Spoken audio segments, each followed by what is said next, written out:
Today is a special day dahil today is my birthday mga kaibigan. So ano nga ba ang plano ko? Parang wala akong plano.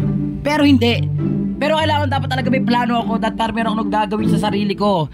No, hindi pwedeng walang mangyayari sa araw ng birthday ko.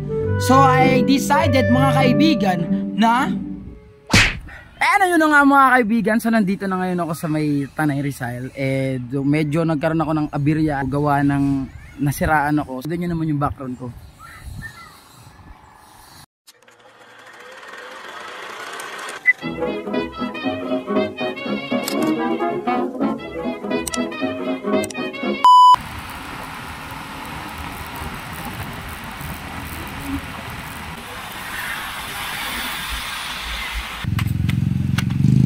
Tayo ngayon sa may, hindi ko na alam kung saan tong banda, pero nag-stop over muna ako kasi nauhaw ako. Ayan. Pero nandito na ako sa bandang Tanay. Hindi ko alam kasi bundok na.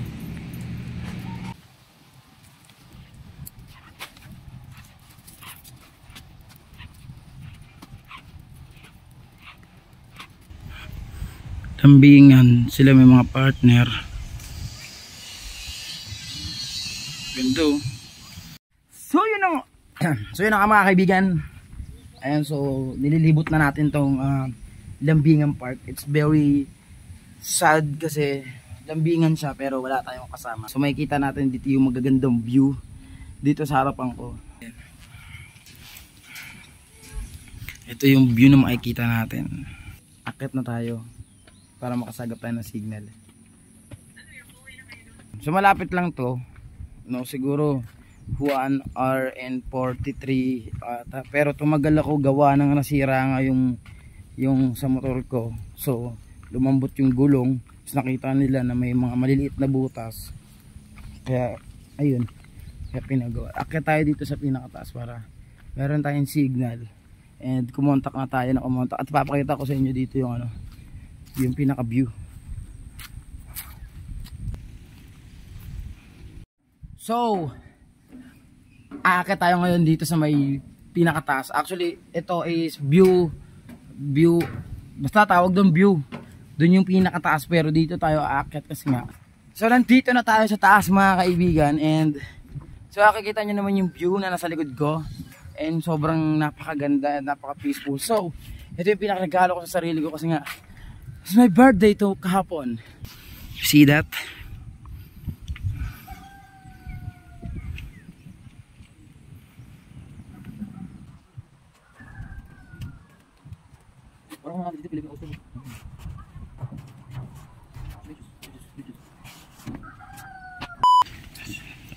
May karinderiya sila dito. So store is 6 AM to 10 lang. Tao po. Pwede po magpaluto. Silog.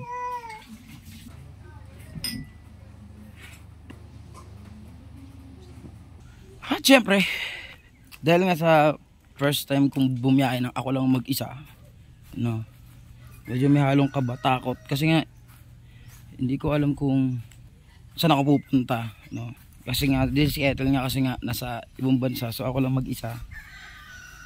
Ganda dito kasi gusto ko lang din makapag-relax kasi nga diba, regalo ko na sa sarili ko, kumbaga pa birthday ko na to sa sarili ko. Ano ba to? Itlog ko tsaka hotdog ko.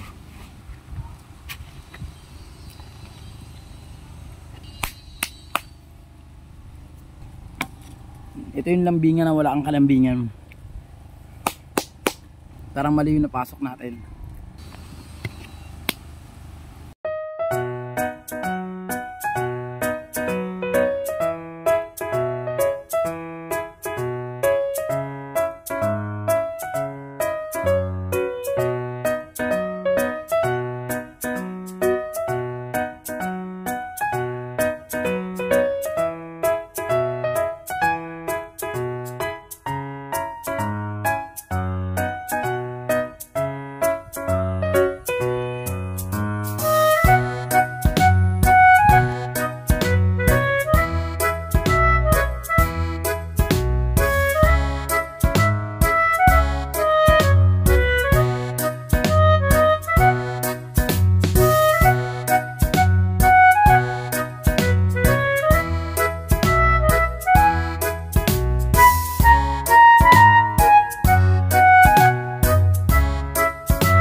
So,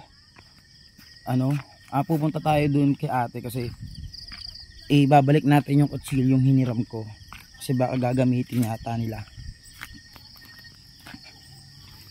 Ganyan kadilim guys. As in sobrang dilim ng pinuuntahan ko yung dulo ko. Ayan. So tatawid pa ako dito sa uy, may sensor. Ayan yung inaantay kong ilaw. Ito yung mga dadaanan mo. Ayan, may mga tao ako naririnig. Te, thank you po sa kutsilyo. Ngayon nagluluto na tayo mga kaibigan ng ating kakainin. Tapos kita mo yan, itlog diyan ko na nilagay dahil wala nga ako, hindi ako handa ngayon, saktuhan lang.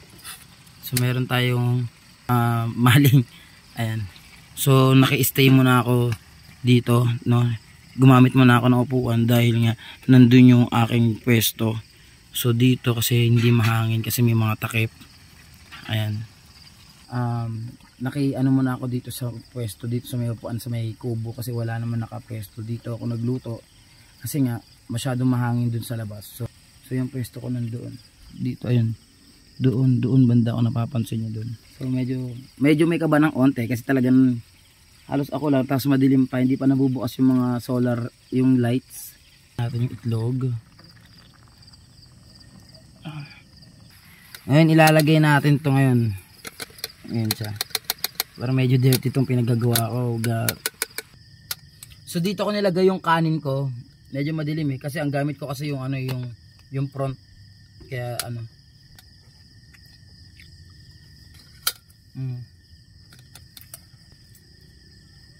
Kasi ito yung nag-iisang ilaw.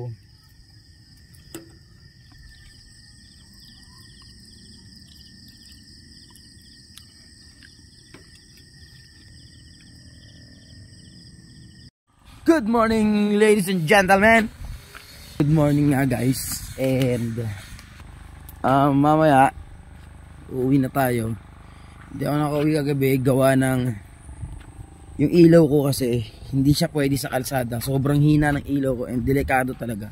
So kailangan kong mag-stay dito pa. Te, pwede pong mag-charge? Magkano po yung charge? 50 po. Sige. Apo. Mga kaibigan, so pauwi na tayo. So ayun, hanggang dito na lang. Maraming salamat sa panonood. And please follow my Facebook page, my TikTok, and my YouTube channel mga kaibigan. So peace out, no? Birthday rides. Medyo madilim. Pero pumunta tayo sa mga area. Try ko magtanong kung pwede ako lumipat. Pero siguro okay na rin siguro to. Para medyo tahimik lang.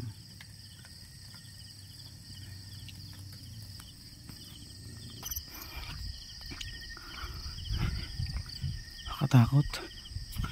Sa part na yun guys, nakakatakot kasi may ilaw na nag-iisa.